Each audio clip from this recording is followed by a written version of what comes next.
चलिए आइए आज फिर से मॉडर्न हिस्ट्री के सीरीज को जारी रखते हुए हम एक नए टॉपिक्स पे चर्चा करेंगे, जिस टॉपिक्स का भारतीय इतिहास में अच्छा खासा महत्व है और इस टॉपिक से भी कई बार क्वेश्चन उठाए गए हैं। छोटा सा टॉपिक से, ज़्यादा कोई बड़ा है नहीं, लेकिन इससे जुड़े हुए तथ्य और कंटेंट बड़ा महत्वपूर्ण है, जिसके कारण ये टॉपिक्स की जो महत्वपूर्णता है या कहिए विशेषता है वो बढ़ जाती है। तो थोड़ा सा इसके बारे में हम समझते हैं। उस टॉपिक्स का नाम है बाबू खिलाफत आंदोलन, जो भारतीय इतिहास में बहुत ही महत्वपूर्ण चैप्टर के रूप में जाना जाता है। अब ये खिलाफत आंदोलन क्या है, इसके बारे में पिछला वीडियो में हम जिसमें आपको जालियांवाला बाग का क्लास दिया या उसमें जिसमें हम आपको थोड़ा बहुत समझा चुके हैं। खैर आज फिर से हम इसकी चर्चाएं बिल्कुल शुरुआत से करेंगे ताकि किसी प्रकार का कोई कंफ्यूजन न रहे। समझ गए? अब इस टॉपिक्स के बारे में थोड़ा समझते हैं आखिर है क्या। खलीफा क्या है, इस खलीफा की सोच कहां से उत्पन्न हुई, किस व्यक्ति ने इसको उत्पन्न किया और उनकी इसके पीछे का मेंटलिटी, ये कहिए सोच मकसद क्या था, मेरू से एम क्या था। तो देखिए खिलाफत आंदोलन, खिलाफत करना मतलब तुम्हारा समर्थन नहीं करते हम इस बात का, तुम्हारी हम खिलाफत करते हैं, तुम जो कार्य कर रहे हो वो सही नहीं कर रहे हो। विरोध नहीं, विद्रोह नहीं कर रहे, विरोध करते, विद्रोह नहीं। 1857 का क्रांति, 1857 का विद्रोह, खिलाफत विद्रोह नहीं पढ़े हम, खिलाफत आंदोलन। खिलाफत करते, तुम्हारा समर्थन नहीं करते हैं किसी बात को लेकर के जिस बात को आप कर रहे हैं। तो मामला है वही प्रथम विश्व युद्ध के समय का, जब गांधी जी आते हैं भारत और भारतीयों को कहते हैं कि आप अंग्रेजों का साथ दीजिए। तो साथ देने के लिए वो किसी समुदाय विशेष, जाति विशेष को नहीं कहते, वो सभी भारतीयों को कहते हैं कि आप अंग्रेजों का क्या करिए, साथ दीजिए। क्योंकि अगर अंग्रेज जीत गया प्रथम विश्व युद्ध तो ये भारतीयों के हित के लिए, भारतीय समुदाय के विकास के लिए, भारतीय सभ्यता और संस्कृति के विकास के लिए अच्छे कार्य करेगा। कहीं कहीं तो अंग्रेज ऐसा कहता है कि देख लेंगे स्थिति अगर बढ़िया रहता तो आजाद भी कर दो, स्वतंत्र भी कर दो। ये अंग्रेजों का प्रोमिस है। खैर टोपी पहनावे में अंग्रेजों का कौन ना कान काट सकता है बाबू, समझ रहे हो।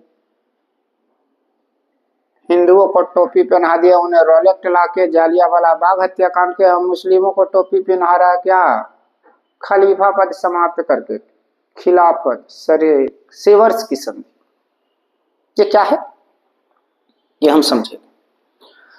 तो खिलाफत जो वर्ड आया है, देखिए इस्लाम धर्म के जो संस्थापक पैगंबर मोहम्मद साहब, इस्लाम धर्म के संस्थापक कौन, पैगंबर मोहम्मद साहब। इधर आइए,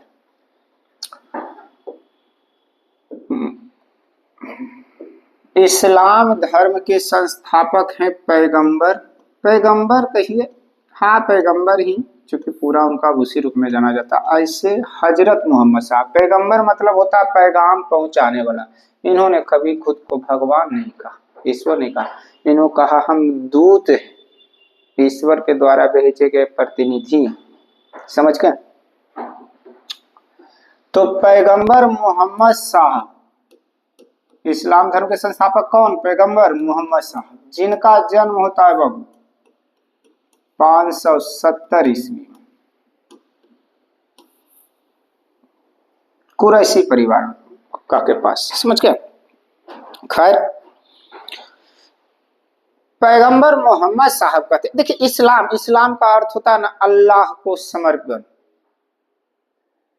वहां एक बड़ा अच्छा वर्ड है जकात, आप जितना कमाते हैं ना उसका 1/10वां भाग गरीबों में दान करिए। और उसको आजकल कुछ जाहिल लोग ज़कात वर्ड को जिहाद कहता है। इस्लाम में जिहाद नामक कोई वर्ड है ही नहीं, ज़कात है। वो तो एक विदेशी आक्रांता आएगा बाबर, जब वो खानवा का युद्ध लड़ेगा तो भारतीयों के खिलाफ कहेगा कि हम जिहाद कर रहे हैं, जबकि जिहाद कोई वर्ड है ही नहीं इस्लाम में। इस्लाम में जिहाद नहीं बल्कि ज़कात एक वर्ड है, जिसमें कहा जाता है कि अगर आपका बगल वाला पड़ोसी कोई गरीब आदमी आपके बगल में भूखा है तो आपको खुशी मनाने का अधिकार नहीं। यह है इस्लाम धर्म की खूबसूरती। लेकिन आजकल कुछ जाहिल, जिसे पता नहीं है कि वास्तविक में धर्म क्या है, तो जिहाद, ज़कात, हूर, नूर, छोड़ो काहे कोई सबन पे विशेष करें। हूर और नूर मिल तो पर कौन सा ऊपर इसका हूर इंतजार कर रहा है, अरे नीचे ही तुमको पहुंचा देगा हूर। चलो आप, तो इस्लाम धर्म के जो हमारे संस्थापक हैं कौन? पैगंबर मोहम्मद साहब। आज भी बाबू हमारे देश में ऐसे बहुत सारे व्यक्ति हैं, चाहे वो मुस्लिम ही क्यों ना, जो अपने देश के लिए अपनी जान तक न्यौछावर कर सकते। हमारे सबसे मिसाइल मैन आज वही हमारे एपीजे अब्दुल कलाम, जिनकी वजह से आज हम परमाणु संपन्न देश है। तो अपनी अपनी उनकी मेंटलिटी है, सोच। कुछ हैं मुल्क विरोधी ताकतें जो उनका समर्थन करता है। खैर आइए, पैगंबर मोहम्मद साहब का जन्म 570 ईस्वी में, समझ गए। इन्होंने कहा कि जिस प्रकार पूरी पृथ्वी पर एक सूरज है, एक चांद, उसी प्रकार पूरे पृथ्वी पर एक ही व्यक्ति का शासन होना चाहिए। एक ही व्यक्ति शासक हो पूरे पृथ्वी का, और वो इस्लाम धर्म से हो। वो किस धर्म से हो? इस्लाम धर्म से हो।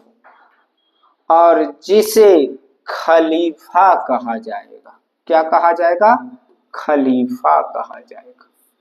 ये सोच है किनकी? पैगंबर मोहम्मद साहब। किनकी सोच है? पैगंबर मोहम्मद साहब की। क्या सोच है?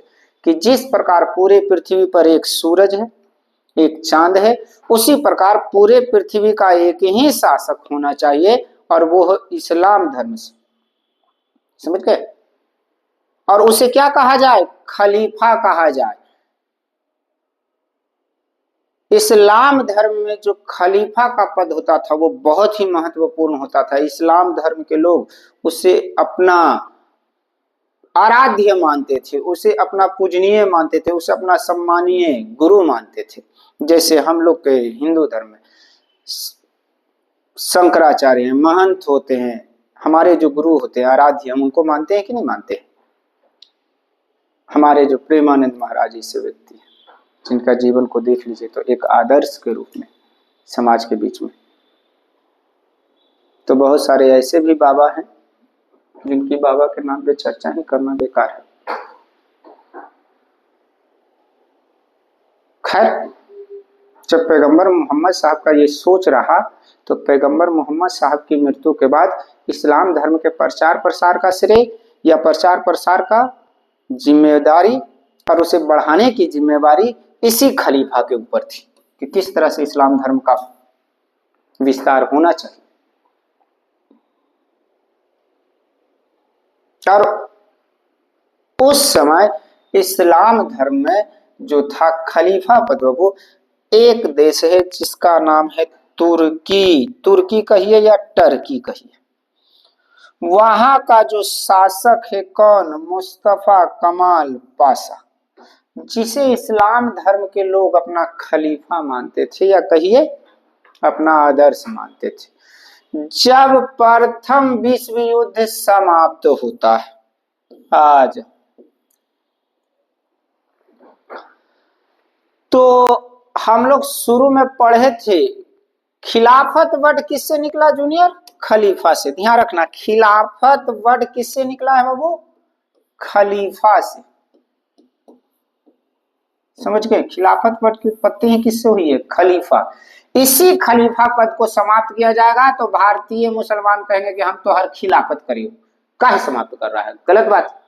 कहता हो तुम लोग को हम इतना साथ दिया, हमरे धर्म गुरु को तुम मार रहे हो, बताओ हम लोग क्या कितना साथ दिए तुम्हारा प्रथम विश्व में, ये जानते हुए कि तुम ईसाई हो, हम मुस्लिम हिंदू सारे लोगों ने साथ दिया। समझे? तो प्रथम विश्व युद्ध समाप्त जैसे ही होता है, प्रथम विश्व युद्ध के समय पूरा विश्व जो था वो दो भागों में विभाजित था। एक जाना जाता था मित्र राष्ट्र के नाम से और दूसरा जाना जाता था धुरी राष्ट्र के नाम से। एक जाना जाता था मित्र राष्ट्र के नाम से और दूसरा जाना जाता था धुरी राष्ट्र के नाम से। मित्र राष्ट्र में शामिल था ब्रिटेन, फ्रांस और अमेरिका, जबकि धुरी राष्ट्र में शामिल था तुर्की, जर्मनी और इटली। मित्र राष्ट्र के जो साथी थे उस समय प्रथम विश्व युद्ध को जीत लेता है। अब जीत लिया तो जो हारे हो उसके साथ हम तो किसी प्रकार का व्यवहार करे, कुछ भी करे, कोई बोलते ही रहा है। समझ रहे ना? वही हाल है।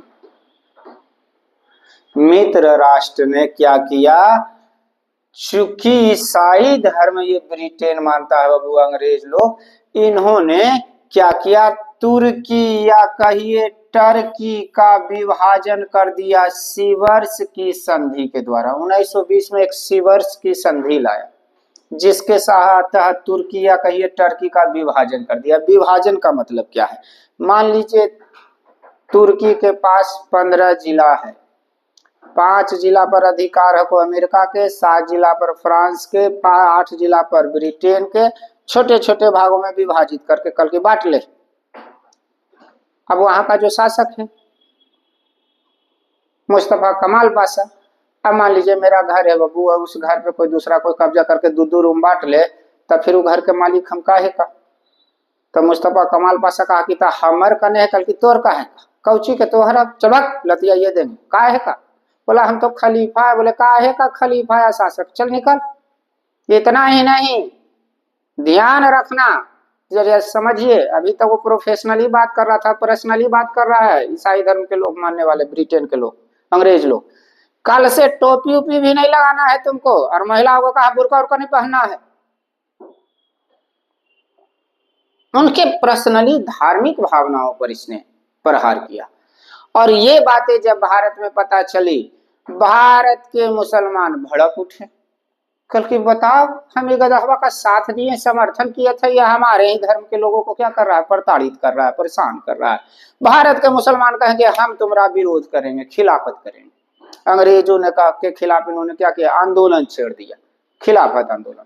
तो पहला तो ध्यान रखिएगा, ब्रिटेन ये तुर्की का विभाजन किस संधि के तहत हुआ था? तो सीवर्स की संधि। समझ गए? सीवर्स की संधि कब हुई थी? 1920 में। और इसके तहत कहा गया कि अब कोई खलीफा वलीफा नहीं होगा, कोई राजा नहीं, भाग, खलीफा वलीफा कुछ नहीं है। खलीफा पद को समाप्त करने की क्या कर दी गई, घोषणा कर दी गई। समझ गए? भारतीय मुसलमानों को पता चलना कि इतना तक तो ठीक है को, और बात है ना कि धार्मिक स्तर पर चाहे देश दूसरा हो, समझना, राष्ट्र दूसरा हो, पर धार्मिक लोग जुड़ ही जाते हैं। भारतीय मुसलमान कहा कि गांधी जी के बात पर बताओ, हम लोग भी साथ दिए अंग्रेजों का, हमने भी उनका समर्थन किया प्रथम विश्व युद्ध में, ये जानते हुए कि ये ईसाई धर्म को मानते हैं। हिंदू लोग के साथ साथ मुस्लिम लोगों ने भी समर्थन किया प्रथम विश्व युद्ध में। भारतीय मुसलमानों को जब ये पता चला कि हमारी धार्मिक जो स्वतंत्रता है उसमें प्रहार किया जा रहा है, टोपी नहीं लगाओ, महिलाओं का बुर्का न पहनो, छोटे छोटे टुकड़ों में सीवर्स की संधि के तहत तुर्की को बांट दिया गया, खलीफा पद को समाप्त किया जा रहा है कि कोई संत महंत महात्मा उत्मा कुछ नहीं, कोई नहीं खलीफा हो।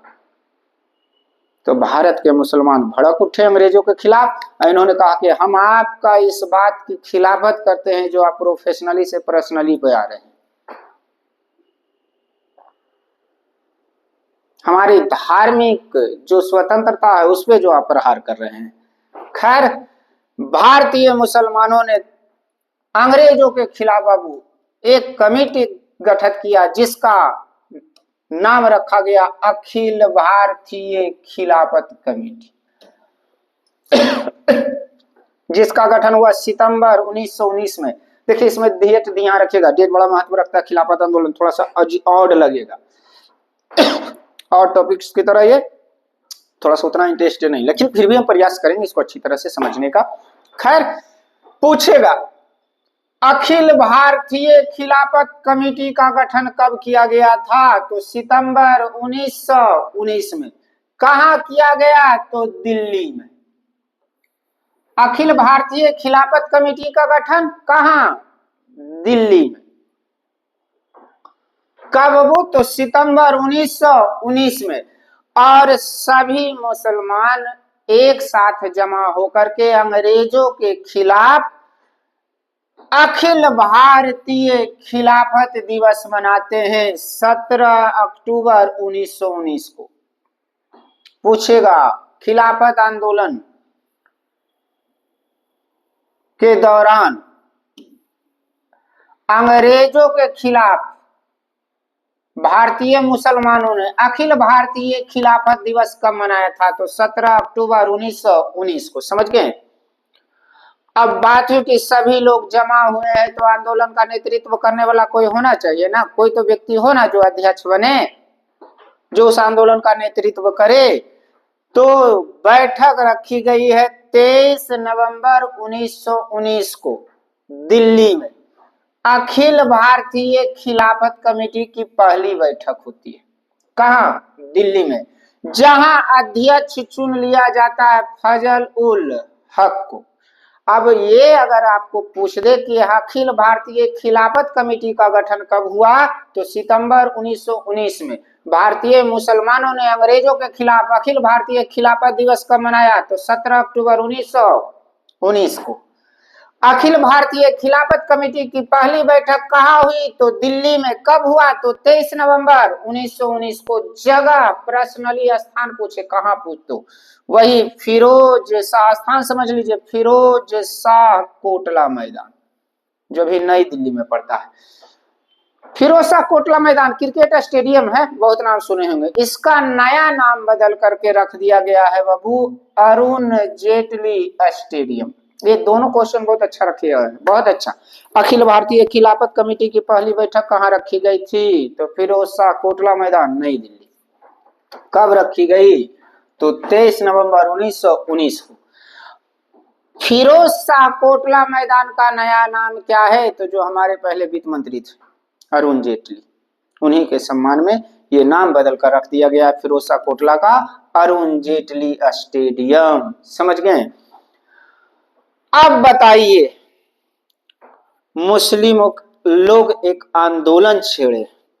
जालियांवाला बाग हत्याकांड के बाद गांधी जी के साथ जो 10 अप्रैल 1919 को हरियाणा पलवल स्टेशन पर गिरफ्तार करके उठा कर फेंका जा रहा है, वो भी तो क्षुब्ध हैं।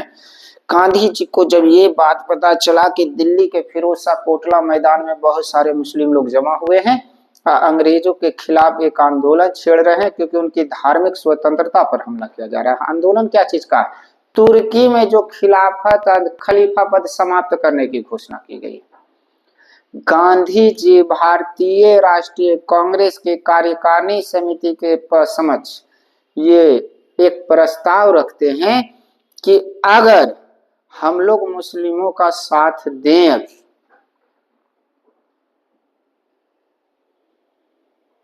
तो आगे चल करके हम जो आंदोलन चलाने जा रहे हैं, कौन सा आंदोलन, असहयोग आंदोलन, 1 अगस्त 1920 को स्टार्ट होगा ये आंदोलन। इसी दिन बाल गंगाधर तिलक की मृत्यु होगी और इन्हीं के उपलक्ष्य में तिलक स्वराज फंड की स्थापना की जाएगी। खैर, गांधी जी ने घोषणा कर रखा था कि 1 अगस्त 1920 को एक नए आंदोलन की नींव रखी जाएगी जिसका नाम होगा असहयोग आंदोलन। बोले या ना बोले, माने में तो इनका चलिए रहा था ना कि अब आंदोलन हमको चलाना है तो चलाना है, अंग्रेज लोग ऐसे सुधरेगा नहीं। इनको पता चला कि मुस्लिम लोग फिरोज शाह कोटला मैदान में जमा हुआ है और अंग्रेजों के खिलाफ एक आंदोलन चला रहे हैं, खिलाफत आंदोलन। तो गांधी जी ने भारतीय कांग्रेस के कार्यकारिणी परिषद के समक्ष कहा कि अगर समर्थन करते हैं तो आगे जो हम लोग आंदोलन चलाएंगे ना उसमें मुस्लिम लोग भी साथ देगा, तो हम लोग को उस आंदोलन में समर्थन करना चाहिए। समझ गए? ये कहना किसका है? गांधी जी का। अब गांधी जी का इतना कहना कि हिंदू छोड़िए, बहुत सारे मुस्लिम नेता ही भड़क जाते हैं। मोहम्मद अली जिन्ना जैसे व्यक्ति भी देखोगे इसमें, देखिएगा ना, खिलाफत आंदोलन का विरोध करने वाले मोहम्मद अली जिन्ना। कौन? मोहम्मद अली जिन्ना, पंडित मदन मोहन मालवीय, ये सब कहते हैं कि अच्छा गांधी जी बताओ ये खलीफा वाला मामला है कहाँ के? बोले तुर्की का। बोले कहाँ का है? तो बोल तुर्की का। तो बोलता भारत का इससे क्या लेना देना है? अरे भारत का इससे कोई लेना देना है जो हम लोग समर्थन करें? मामला तुर्की का है, टर्की का है, वहां खलीफा पद समाप्त किया जा रहा है, तो यहां ही लोग का लोग चल रहा है। समझ रहे हैं? गांधी जी कहेंगे ये तो बड़ा मामला गड़बड़, लगता है लोग ना साथ देगा का। गांधी जी कहेंगे भाई आप लोग साथ दीजिए चाहे नहीं दीजिए, हम तो उस आंदोलन में जरूर जाएंगे। मोहम्मद अली जिन्ना और पंडित मदन मोहन मालवीय कहते हैं धन है प्रभु जाइए, कोई दिक्कत नहीं, लेकिन हम लोग नहीं करते। समझ गए? खैर गांधी जी सारे मुस्लिम जहां बैठे हुए, कहा फिरोज शाह कोटला मैदान में, टोपी लुंगी, टोपी लगा के लुंगी पहन के वहां गांधी जी पहुंच जाते हैं एगो धोती पहन के। शाह बोलता अल्लाह तो भाई कौन आ गया रे धोती पहन के। लेकिन उस बीच में बैठे हुए हैं, उस आंदोलन का नेतृत्व कर रहे हैं बाबू दो भाई, मोहम्मद अली और शौकत अली। मोहम्मद अली और शौकत अली। समझ गए? खिलाफत आंदोलन का याद करिए, अध्यक्ष पहले जो कमेटी बनी थी अखिल भारतीय खिलाफत कमेटी, कौन? फजल उल हक, यही व्यक्ति है। आज जब गांधी जी पहुंचते हैं फिरोज शाह कोटला मैदान में तो सब मुस्लिम देख के कहता अल्लाह कौन आ गया प्रभु धोती पहन के। तो सभी लोग कहते हैं अरे कोई मामूली आदमी नहीं है, कौन? मोहम्मद अली और शौकत अली जो आंदोलन का नेतृत्व कर रहे हैं, प्रमुख नेता बाबू, खिलाफत आंदोलन का प्रारंभ या नेतृत्व करता दो भाई मोहम्मद अली और शौकत अली, ये दोनों भाई कहते हैं इस तरह से मत बात करिए, कोई मामूली आदमी नहीं है, हमारे महात्मा गांधी हैं राष्ट्रपिता। समझ रहे हैं? सारे मुस्लिम को लोग कहते अच्छा कोई बात नहीं, अपने ही पक्ष के लोग हैं। उनको लगा कोई अंग्रेज तो वाला नहीं ना, आगलू पार्टी मुखबिरी वाला मामला भी तो बड़ा गड़बड़ है ना। खैर बहुत सारे लोग तो गांधी जी को जाने थे, कोई मामूली आदमी नहीं है।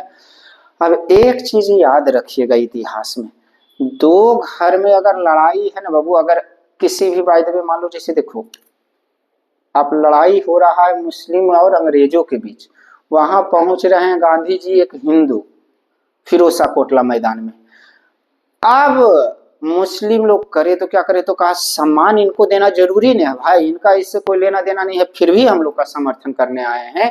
तो ये काम करते हैं, जो अध्यक्ष फजल उल हक हैं उनके जगह पर अब अध्यक्ष बना देते हैं किनको? महात्मा गांधी को। तो 23 नवंबर की एक घटना है, समझो 1919 को अखिल भारतीय खिलाफत कमेटी की पहली बैठक दिल्ली में बुलाया गया है। अध्यक्ष है फजल उल हक, स्थान फिरोज शाह कोटला मैदान, नई दिल्ली, नया नाम अरुण जेटली स्टेडियम। वहां 24 नवंबर 1900, एक दिन बाद 23 नवंबर की घटना है ना वो, 24 नवंबर 1919 को अखिल भारतीय खिलाफत कमेटी की दूसरी बैठक बुलाई गई और अध्यक्ष बना दिए जाएंगे महात्मा गांधी, ताकि अंग्रेजों के बीच में ये मैसेज जाए कि देखिए हम मुस्लिम लोग ही नहीं आपके इस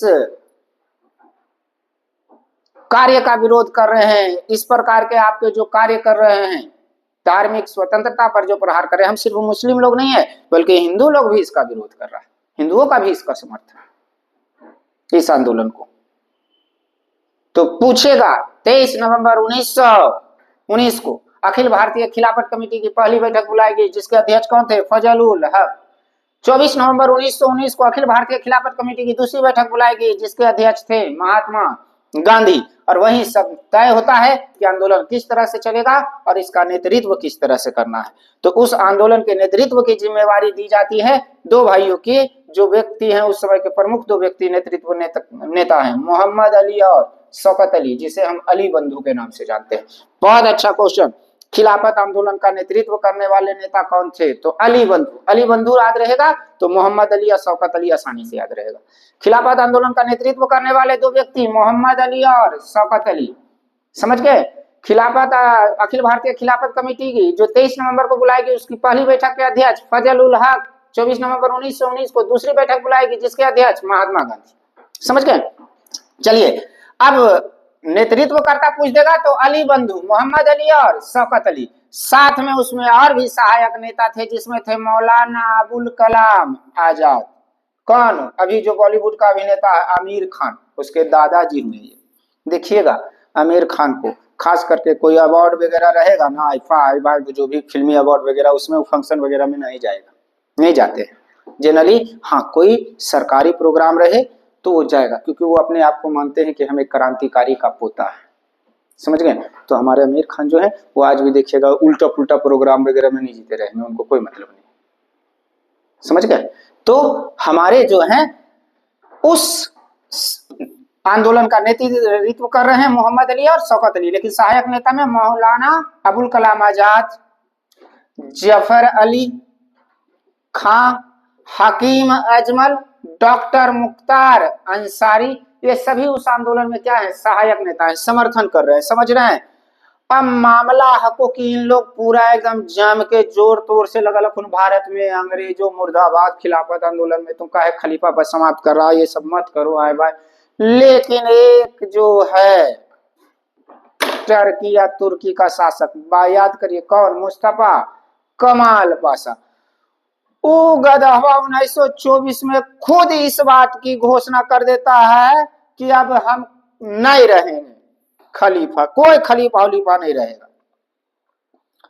मुस्तफा कमाल पाशा ने 1924 में ये घोषणा कर दी कि खलीफा पद क्या कर दी जाए? समाप्त कर दिया जाए, समाप्त करने की घोषणा कर दी। अब बताइए यहाँ के सारे मुसलमान लड़ किस लिए रहे? उसी मुस्तफा कमाल पाशा के लिए, खलीफा के लिए। अब खुद ये कहा कि तो ठीक है, हमरा कोई दिक्कत नहीं है। अब बताइए आंदोलन चलाने का कोई मतलब है? हम तुम्हारे लिए लड़ रहे हैं, तुम ही करो कि ना जे होलो जे ठीक होलो, सब सही है। तो एक क्वेश्चन यहां से भी एकदम बहुत इंपॉर्टेंट ध्यान रखिएगा कि खलीफा पद कब समाप्त किया गया? तो 1924 में, समझ गए। खलीफा पद समाप्त करने की घोषणा किसने की? तो मुस्तफा कमाल पाशा ने। अब इस तरह से जिस आंदोलन के लिए पूरे भारत में लोग जमा हो रहे हैं, उस पद के लिए वो पद खुद वहां के शासक मुस्तफा कमाल पाशा द्वारा समाप्त कर दिया जाता है, तो भारत में आंदोलन चलाने का कोई मतलब ही नहीं रह जाता है। और अंततः यह आंदोलन धीरे धीरे स्वतः क्या होता है? समाप्त हो जाता है। धीरे धीरे यह स्वतः आंदोलन क्या होता है? समाप्त हो जाता है, समझ गए। तो ध्यान से समझिए, यहां से पहले खलीफा क्या है? खिलाफत। तो खलीफा वर्ड से निकला है। खलीफा क्या बाबू? हमारे पैगंबर मोहम्मद साहब का एक सोच है कि पूरे विश्व में जिस प्रकार एक चांद, एक तारा और एक चांद और एक सूरज है, उसी प्रकार से पूरे विश्व का एक ही शासक हो, जिसे खलीफा कहा जाए, और वो भी इस्लाम धर्म से, समझ गए। तो तुर्की का विभाजन कौन से संधि के तहत? सीवर्स की संधि के तहत। कब? 1920 में। 1920 में सीवर्स की संधि के द्वारा, समझ गए। खलीफा पद समाप्त करने की घोषणा की थी, लेकिन खलीफा पद समाप्त किया गया 1924 में। भारतीय मुसलमान अंग्रेजों के खिलाफ अखिल भारतीय खिलाफत कमेटी का गठन कब करते हैं? सितंबर 1900। अखिल भारतीय खिलाफत कमेटी का गठन 1919 में। अखिल भारतीय मुसलमान अखिल भारतीय खिलाफत दिवस मनाते बाबू 17 अक्टूबर 1919 को। अखिल भारतीय खिलाफत कमेटी की पहली बैठक बुलाई जाती है कहाँ? दिल्ली में। अध्यक्ष हैं फजल उल हक। कब? 23 नवंबर 1900। जगह दिल्ली में कौन सा? तो फिरोज शाह कोटला मैदान, नई दिल्ली में भी ये पड़ता है। और उस फिरोज शाह कोटला मैदान का नया नाम कोई अगर पूछ दे तो अरुण जेटली स्टेडियम, समझ गए। गांधी जी को पता चलता है, गांधी जी आगे एक आंदोलन चलाने जा रहे हैं, उनको लगता है कि अगर हम मुस्लिमों का समर्थन कर दो तो यही मुस्लिम आगे चल के हमारे आंदोलन में समर्थन करेंगे। और गांधी जी समर्थन करने के लिए पहुंच जाते हैं जहां दूसरी बैठक रखी गई है 24 नवंबर 1919 को, वही फिरोजशाह कोटला मैदान में, जहां अध्यक्ष बना दिया जाता है महात्मा गांधी का कि चलिए आप अध्यक्ष बनिए, आप आए हैं, आपको सम्मान देना मेरा अधिकार है, मेरी ये बनता है जिम्मेवारी। और ये मैसेज भी देना चाह रहे थे अंग्रेजों को कि देखिए सिर्फ मुस्लिम ही नहीं, हिंदू लोग भी आपके इस विचार के खिलाफ आप ये जो कार्य कर रहे हैं, समझ गए। अखिल भारतीय खिलाफत कमेटी का जो अगला अध्यक्ष बने महात्मा गांधी। खिलाफत आंदोलन का नेतृत्व किसने किया? तो अली बंधु ने। अली बंधु में कौन? मोहम्मद अली और शौकत अली, समझ गए। सहायक नेता में मौलाना अबुल कलाम आजाद, जफर अली खां, हकीम अजमल, डॉक्टर मुख्तार अंसारी। और जिसके लिए हम लड़ रहे हैं वही खुद कहता है कि ना ये पद समाप्त कर दिया जाए। 1924 में मुस्तफा कमाल पाशा ने खुद कहा कि खलीफा पद समाप्त कर दिया जाए। भारतीय मुसलमान कहते कि धत तेरी के, अब आंदोलन चलाने का कोई मतलब ही नहीं है, जिसके लिए हम लड़ रहे हैं वो विरोध करता तब ना, वो तो खुद ही मान लिया, तो भारत में इसका कोई मतलब ही नहीं रह जाता। और अगर गलती से इतना आदमी जमा हो लगा कहाँ? फिरोजशाह कोटला मैदान में, अरे कागो जनरल डायर और आ गया तो मामला यहाँ भी गड़बड़ हो जाएगा। तो समझ रहे हैं ना, मामला बड़ा गड़बड़ है। तो खैर आइए इधर देखते हैं। अब इससे एक दो चार को इम्पोर्टेंट पॉइंट, बहुत इंपॉर्टेंट। अब देखिए गांधी जी दक्षिण अफ्रीका में आंदोलन चलाते हैं, तो आंदोलन के प्रचार के लिए उन्होंने एक पत्रिका निकाला था बाबू, द इंडियन ओपिनियन। उसी प्रकार जब खिलाफत आंदोलन चालू होता है ना, तो पत्रिका के माध्यम से भी इसका प्रचार प्रसार किया जाता है। तो जिसमें से मोहम्मद अली ने एक पत्रिका निकाला था हमदर्द। पूछेगा खिलाफत आंदोलन का प्रचार करने वाली हमदर्द पत्रिका किनकी थी? तो मोहम्मद अली की। मौलाना अबुल कलाम आजाद ने एक पत्रिका निकाला अल हिलाल। पूछेगा खिलाफत आंदोलन का प्रचार प्रसार करने वाला पत्रिका अल हिलाल के संपादक कौन थे? मौलाना अबुल कलाम आजाद। जफर अली खान ने एक पत्रिका निकाला कॉमरेड। पूछेगा आपको खिलाफत आंदोलन के दौरान प्रकाशित होने वाले कॉमरेड पत्रिका के प्रकाशक कौन थे? तो जफर अली खान। तो तीन पत्रिका बहुत इंपॉर्टेंट है, ये तीनों ध्यान रखिएगा। हमदर्द पत्रिका के संपादक मोहम्मद अली, अल हिलाल पत्रिका के संपादक अबुल कलाम आजाद, कॉमरेड पत्रिका के संपादक जफर अली खान। अब यहां से दो व्यक्ति का भी नाम बहुत इंपॉर्टेंट। कौन? खिलाफत आंदोलन का विरोध करने वाले व्यक्ति कौन थे? तो मोहम्मद अली जिन्ना और पंडित मदन मोहन मालवीय। कलखिन मामला को तुर्की का विरोध ही आकुल कर रहा है, लत्तम जुत्तम कर देगा, एक आगो के तरह लफड़ा हो जाएगा। काय कोई से बंदा लड़ रहा है, समझ गए। चलिए इधर आते। खिलाफत आंदोलन के समय, अच्छा जलियांवाला बाग हत्याकांड के बाद नाइटहुड, समझे। तो खिलाफत आंदोलन होने लगा तो ये लोग कहा कि हम भी नहीं उपाधि रखेंगे। एक व्यक्ति है, एक ही व्यक्ति है, बहुत इंपॉर्टेंट। और एकदम ये क्वेश्चन ध्यान रखिएगा। खिलाफत आंदोलन के समय उपाधि का त्याग करने वाले व्यक्ति हकीम अजमल खान, इनको उपाधि दी गई थी हाफिज ए मुल्क। हाफिज ए मुल्क। पूछेगा खिलाफत आंदोलन के दौरान वह एकमात्र व्यक्ति कौन थे जिन्होंने हाफिज ए मुल्क की उपाधि लौटा दी? तो हकीम अजमल खान। या हकीम अजमल खान ने कौन सी उपाधि लौटा दी थी? तो हाफिज ए मुल्क। और इस प्रकार खिलाफत आंदोलन धीरे धीरे क्या होता है? समाप्त हो जाता है। अब चलिए देखिए मामला थोड़ा सा समझते हैं। आपको एक इससे रिलेटेड एक और मामला है, मोपल्ला और मपिल्ला विद्रोह। हालांकि देखिए मामला है 20 अगस्त 1921 की। 1 अगस्त 1920 को असहयोग आंदोलन शुरू हो जाएगा।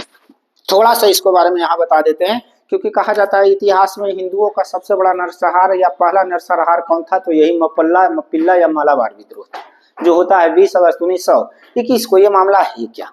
देखिए मोपल्ला या मपिल्ला विद्रोह जो है बाबू, ये घटना घटती है 20 अगस्त 1921 को। केरल में एक जगह है मोपल्ला, समझ गए। यहां बहुत भयंकर अकाल पड़ता है, किसानों की फसल होती नहीं है, बहुत ज्यादा सूखा पड़ जाता है। लेकिन अंग्रेज लोग कहता है कि लगान तो आपको देना ही पड़ेगा, और उस लगान की वसूली करने की जिम्मेवारी दे दी जाती है वहां के जमींदारों को। वहां के जमींदार भी कौन थे जो उसमें 90% हिंदू थे उन्होंने, लेकिन किसान 90% मुस्लिम।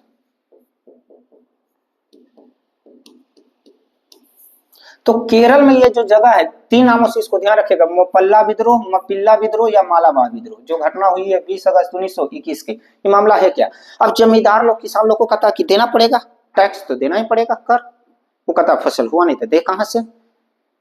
कहा कि ठीक है, गाय भैंस बकरी भेड़ उड़ बुझे है, उठा पुठा के ले चल जाएंगे, कल के आओ खोलन। वहां 90% मुस्लिम लोग हैं, मुस्लिम लोग हथियार निकाले, तलवार, पूरा राइट्स छिल गया। राइट्स भी ऐसा ऐसा नहीं, कई जमींदारों को देखो काट दिया गया। अब ये मसला अंग्रेज लोग सोचा कि इसका फायदा उठाया जाए, क्यों ना यह मामला हिंदू मुस्लिम कर दिया जाए, कि मुस्लिमों ने हिंदुओं को काट दिया, हिंदू निकलेगा मुस्लिम को काट देगा। ये बात पता चला गांधी जी के हत्तेरी की कुछ ने हम असहयोग आंदोलन चला रही है कि हिंदू मुस्लिम सब मिलकर एक होगा, वहां मामला बिगड़ गया। गांधी जी उठाए धोती दौड़े दौड़े पहुंच गया कहा? केरल मोपल्ला। कह के ये कोई हिंदू मुस्लिम की लड़ाई नहीं है, जमींदारों ने किसानों से जबरदस्ती कर वसूलना चाहा, इसलिए बहुत सारे जमींदार मारे गए, कोई हिंदू मुस्लिम याद नहीं है। लेकिन मुस्लिम किसान भी ध्यान रखिए, कुछ जमींदार वैसे थे, सभी नहीं। जमींदारों को हमें अपना मित्र बनाना है, ये भी बड़ा अच्छा वाक्य है, समझो। ये कथन है महात्मा गांधी का, स्मरण रहे, जमींदार को अपना मित्र बनाना है। तो इसमें डेट ध्यान रखिएगा, मोपल्ला विद्रोह कब हुआ? 20 अगस्त 1921 को। केरल में ये तो कहाँ हुए? तो केरल में, समझ गए। मोपल्ला विद्रोह के समय वायसराय कौन था? Lord reading. मोपल्ला विद्रोह के समय कौन? Lord reading. इसके प्रमुख नेता, इस व्यक्ति का नाम याद रखिएगा कि मोपल्ला विद्रोह का नेतृत्व करने वाले व्यक्ति कौन थे? तो वरियाम कुनाथ कुंजा अहमद हाजी। अब पता नहीं ये नमो इतना छोटा छोटा कैसे रख लेते हैं ये लोग, उन लोग समय के लोग हैं। जलालुद्दीन मोहम्मद अकबर, एक को नाम रख दो, एक पता नहीं ऐसे सिग्नेचर माता। एक हम लोग के समय का नाम है अलुआ, कलुआ, धुरंधरा, यही सब निकनेम। अब बताइए ना, ये नाम कितना भयंकर है। वरियाम कुनाथ कुंजा अहमद हाजी, सांस फूल जाएगा बोले। कई लोग के नाम में नहीं कुछ मिला था, रात के चल गया याद हम लोग को, दिमाग के दही। खैर अब याद तो करना ही है। तो मोपल्ला विद्रोह का प्रमुख नेता कौन था? वरियाम कुनाथ कुंजा अहमद हाजी। ज्यादा ना बोलो जी, दम फूले लगा, आगे बढ़ाइए, समझ गए। अब ये सब मामला हुआ तो गांधी जी वहां पहुंचे, क्योंकि गांधी जी को लगा कि ये हिंदू मुस्लिम करके हमारा जो ये आंदोलन वगैरह सहयोग वगैरह चला, सब मामला गड़बड़ाने दे। गांधी जी ने कहे स्मरण रहे, भारतीय किसान को वहां कह रहे कि आप गलत किए, जमींदारों को नहीं मारना चाहिए था आपको। स्मरण रहे, जमींदार को हमें अपना मित्र बनाना है। एक क्वेश्चन कई बार पूछा है कि यह कथन किसका है? स्मरण रहे, जमींदार को हमें अपना मित्र बनाना है। किसने? महात्मा गांधी ने। और इस प्रकार वहां गांधी जी ने हिंदू मुस्लिम राइट्स वाले मामले को धार्मिक रूप लेने ना दिया और कहा कि सारे हिंदू मुस्लिम एक रखिए, ये अंग्रेज आप लोग को लड़ा रहा है। सब हिंदू मुस्लिम समझ के ठीक है बोला, अब जे अंग्रेज पकड़ा वो रे धुन। बस फिर क्या था, जे पकड़ा अंग्रेज बोला धुनना शुरू। जमींदार लोग भी कहा करे, अब 2-4 को मार दिया तो जमींदार भी कुछ सुधर गया, करे बापा अभी हम नहीं निपटा दो। वो लोग भी कहा कि ठीक है हम लोग एक रहिए। अंग्रेज को मारे लगा, अंग्रेज लोग भागा। जब जब हम चाहते कि हिंदू मुस्लिम आपस में लड़ जाए, ये लोग एक होकर हमरे धुन देता है, समझ गए।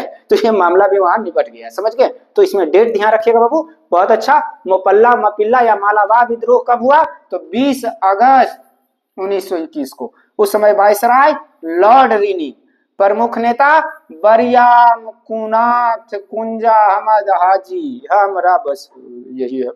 स्मरण रहे, जमींदार को हमें अपना मित्र बनाना है। किसने कहा था? महात्मा गांधी ने। तो रहने दीजिए आज के लिए इतना ही, बाकी क्लास अगले वीडियो में नए चैप्टर को देखेंगे। और मॉडर्न हिस्ट्री का बहुत अच्छा चैप्टर, पहला आंदोलन जो जन आंदोलन बनने जा रहा है बाबू, वो जन आंदोलन है।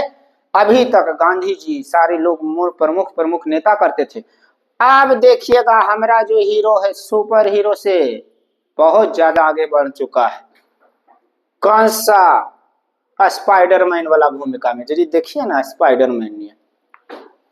अच्छा गांधी जी के वाला ड्रेसवा देख के नहीं घबराइए, वो क्या है ना, उस समय बहुत ज्यादा भारत में गरीबी वगैरह थी, तो अब गांधी जी बताइए, वकीलों के सूट बूट पहन के जी थे ना, भारत में कई ऐसे व्यक्ति थे जिनको 2 जोड़े ढंग से कपड़े नहीं थे, तो कल के तो बड़ी पहनो अपने ऐसे ऐसा नाम नहीं के कहो विदेशी वस्तुओं का बहिष्कार करिए। गांधी जी ने कहा यहाँ से लोकल वोकल की नारा दिया, देसी उपयोग करिए। आगे पढ़ेंगे 1 अगस्त 1920 को जब बाल गंगाधर तिलक की मृत्यु होगी, तिलक स्वराज फंड की स्थापना की जाएगी, जिसमें कहा जाएगा कि 6 महीने में 1 करोड़ राशि जमा कराना है चंदा के रूप में, और हो भी जाती है। बताइए 1920 में 1 करोड़ राशि कितना महत्व रखता था। तो भारतीय इतिहास मॉडर्न हिस्ट्री का एक बहुत अच्छा टॉपिक अगले दिन हम पढ़ेंगे, जिसका नाम है असहयोग आंदोलन, non cooperation movement. Non cooperate नहीं करेंगे, जो चला 1920 से 22 के बीच में। इसी में 21 में नमोपल्ला विद्रोह हुआ, और इसे कहा जाता है भारत का पहला जन आंदोलन। एक क्वेश्चन आपको बहुत अच्छा इससे पूछा जाता है बाबू कि भारत का पहला जन आंदोलन कौन सा था, तो वो आंदोलन है असहयोग आंदोलन, जो शुरू होगा 1 अगस्त 1920 को, और इसी दिन बाल गंगाधर तिलक की मृत्यु हो जाएगी। सारे लोग उनके अर्थी लेकर के, समझ रहे हैं ना, उनके सब यात्रा में गए हैं। गांधी जी अकेले भूख हड़ताल पर बैठ जाएंगे। ऐसे ऐसे योगासन वाला विधि में नहीं, ही गड़बड़ बता दिलिए, नहीं तो मामला गड़बड़ हुई, तो ऐसे कैसे टंगरिया करके बैठती, समझ रहे हो ना। तब वो अगले दिन, अभी नहीं, आज के लिए रहने दीजिए। चलिए, आप लोग, मुझे विश्वास है कि आप लोग सीख रहे होंगे और सीखने का प्रयास कर रहे हैं। तो मेरे तरफ से प्रयास है, हम आपको आराम से अकबका के नहीं, देखिए कभी भी पढ़ाई अकबकाहट में नहीं होता। और एक चीज और हम आपको बताते हैं, जनरल कंपटीशन में खास करके हम आपको हम अपना पर्सनली राय आपको देते हैं कि अकबकाइए मत। ये मत सोचिए कि 2 महीना में समुच्चे के चाट उठ के चटनी उटनी बना दी, तो वो आदमी कोची करथिन जो 2 साल से लगा लखिन ना 4 साल से लगा लखिन पढ़े लिखिन, तो हरियाली में अलखिन, अभी आधा चांदिल हो गलखिन। अरे भाई पहले उनको नंबर देखो, हमने अभी जुड़ लिया, तब साल भर बाद पहले पढ़िए, साल भर बढ़िया से हर एक टॉपिक्स के हर एक पॉइंट को समझिए। और एक चीज और आपको हम बताते हैं, किसी भी टॉपिक्स को अगर आप पढ़ रहे हैं ना, तो उसको बढ़िया से समझिए, एक एक पॉइंट को। अब विश्वास रखिए, अगर थ्योरी आपका अच्छा हो गया ना, तो इसका ऑब्जेक्टिव आपका ऑटोमेटिक अच्छा हो जाएगा। और इसका टेस्ट सीरीज तो ऑफलाइन हम ऑलरेडी क्लास में चला ही रहे हैं। अब इस टेस्ट सीरीज को जैसे ये 2 चैप्टर आपका खत्म हुआ, इस 2 चैप्टर का ऑफलाइन टेस्ट सीरीज में बिल्कुल 100 से 125 150 क्वेश्चन जितना बनता है उतना का हम आपसे टेस्ट सीरीज ले लेते हैं। तो रहने दिया जाए, वीडियो ज्यादा क्यों लंबा किया जाए। हम इतना जरूर आपको कहेंगे, हड़बड़ाइए मत, हड़बड़ाने से होगा नहीं कुछ। और लोगों की बातों पर तो खास करके मत ध्यान दीजिए, क्योंकि कुछ तो लोग कहेंगे, लोगों का काम है कहना, समझ गए ना। तो बड़ा अलग तरह का है लोगों का कमेंट जरिया। कई लोग तो ऐसे भी हैं, खुद सुबह उठ के गटर साफ करेंगे, हम लोग को ताना मारते हैं कि तू तो आईएएस बन जाएंगे, आईपीएस बन जाएंगे। ऐसा लगा को जैसे आईपीएस वाला नौकरिया से त्याग पत्र दे के ही लिखूंगा। कुछ लोग का दिन भर कुछ काम नहीं है बाबू, दूसरों की बुराई करना। और हम तो कहते हैं कि वो लोग भी की वजह से ही क्या है ना, कि हम लोग को एनर्जी मिलता है आगे बढ़ने की, जितना आप बुराई करते हैं। कहीं हम देख रहे थे एक मूवी, ऋतिक रोशन वाला कुछ था, कि लोगों ने रास्ते में गड्ढे कर दिए और वो भूल गए कि उन्होंने मुझे छलांग लगाना सिखा दिया, समझ गए। तो वो है बात, अंत में वही करेंगे, जब तक तोड़ेंगे नहीं, जब तक छोड़ेंगे नहीं। मुझे मेरे सिवाय कोई और हरा दे, ये कैसे हो सकता है। तो देखते हैं अगले टॉपिक्स अगले वीडियो में। चलिए रहने दीजिए, आज के लिए इतना ही। बाकी विशेष चर्चाएं अगले टॉपिक्स में असहयोग आंदोलन में कर लेंगे, ठीक है। तो चलिए आज के लिए इतना ही।